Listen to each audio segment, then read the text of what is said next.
नमस्कार। Narayan music channel पर आप सभी का स्वागत है। कहानी की माला में अगली कहानी है ठंडी रोटी। एक लड़का था। माँ ने उसका विवाह कर दिया, परंतु वह कुछ कमाता नहीं था। माँ जब भी उसको रोटी परोसती तब वह कहती कि बेटा ठंडी रोटी खा लो। लड़के की समझ में नहीं आया कि माँ ऐसा क्यों कहती है, फिर भी वह चुप रहा। एक दिन माँ किसी काम से बाहर गई तो जाते समय अपनी बहू को कह गई कि जब लड़का आए तो उसको रोटी परोस देना। रोटी परोस कर कह देना कि ठंडी रोटी खा लो। उसने अपने पति से वैसा ही कह दिया तो वह चिढ़ गया कि माँ तो कहती ही है, यह भी कहना सीख गई।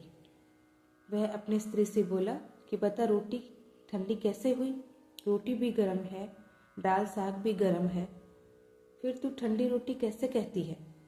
वह बोली कि यह तो आपकी माँ जाने। आपकी माँ ने मेरे को ऐसा कहने के लिए कहा था, इसलिए मैंने कह दिया। वह बोला कि मैं रोटी नहीं खाऊंगा। माँ तो कहती ही थी, तू भी सीख गई।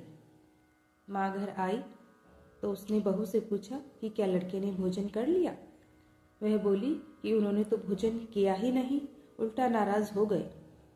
माँ ने लड़के से पूछा तो वह बोला कि माँ तू तो रोजाना कहती थी कि ठंडी रोटी खा ले और मैं सह लेता था, अब यह भी कहना सीख गई। रोटी तो गर्म होती है, तो बता रोटी ठंडी कैसे है? माँ ने पूछा कि ठंडी रोटी किसको कहते हैं? वह बोला सुबह की बनाई हुई रोटी शाम को ठंडी होती है, ऐसे ही एक दिन की बनाई हुई रोटी दूसरे दिन ठंडी होती है, बासी रोटी ठंडी होती है और ताजी रोटी गर्म होती है। माँ ने कहा बेटा अब तू विचार करके देख, तेरे बाप की जो कमाई है वह ठंडी रोटी बासी रोटी है।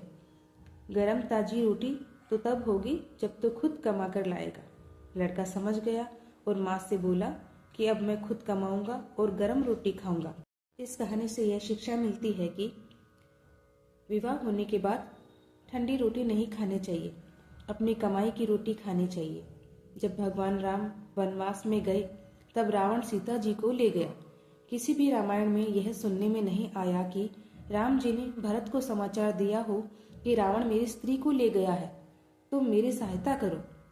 कारण कि राम जी इस बात को समझते थे कि विवाह किया है तो स्त्री की रक्षा करना, उसका पालन करना मेरा कर्तव्य है।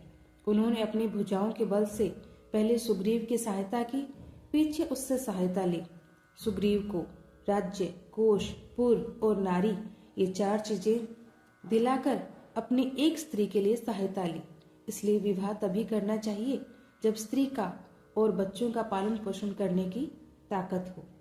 यह ताकत न हो तो विवाह नहीं करना चाहिए। धन्यवाद।